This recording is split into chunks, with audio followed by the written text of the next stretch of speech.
65 ഉണ്ടല്ലേ, നമുക്ക് ഈ ചിക്കൻ 65ൻ്റെ റെസിപ്പി ഉണ്ടല്ലോ എനിക്ക് കാണിക്കാൻ പറ്റിയില്ല, എന്നാൽ ഞാൻ പറഞ്ഞുതരാം.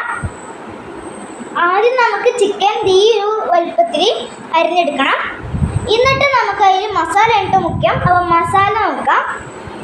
ഫസ്റ്റ് നമുക്ക് മഞ്ഞൾപ്പൊടി, മുളക് പൊടി, പിന്നെ ഉപ്പ്, പിന്നെ നമുക്ക് കോൺഫ്ലവർ കൂടി വേണം. കോൺഫ്ലവർ കൂടി എല്ലാം ഒരു 10 രൂപയുടെ കോൺഫ്ലവർ കൂടിയൊക്കെ കിട്ടും. പിന്നെ നമുക്ക് ക്രിസ്പി ആവണമെങ്കിൽ നമുക്ക് വേണമെങ്കിൽ ഇത്തിരി അരിപ്പൊടി ഇടാം. അപ്പോൾ ഞാൻ അരിപ്പൊടി ഇട്ടിട്ടുണ്ട്. അപ്പോൾ അത്ര ഉള്ളൂ. എന്നിട്ട് വറുത്തെടുക്കാം. എന്നിട്ട് കുറച്ച് സവാളയോ മല്ലിയിലയോ അതൊക്കെ ചേർക്കാം. അപ്പോൾ ഇത്ര ഉള്ളോട്ട് നമ്മുടെ വീഡിയോ കേട്ടോ. നല്ല സൂപ്പറായിട്ടുണ്ട്. തിന്ന് കാണിച്ചു തരാം. നല്ല ക്രിസ്പി ആയിട്ടുണ്ട്. അപ്പോൾ എല്ലാവരും ട്രൈ ചെയ്ത് നോക്കണം കേട്ടോ. കണ്ടോ? അപ്പോൾ ബൈ ബൈ.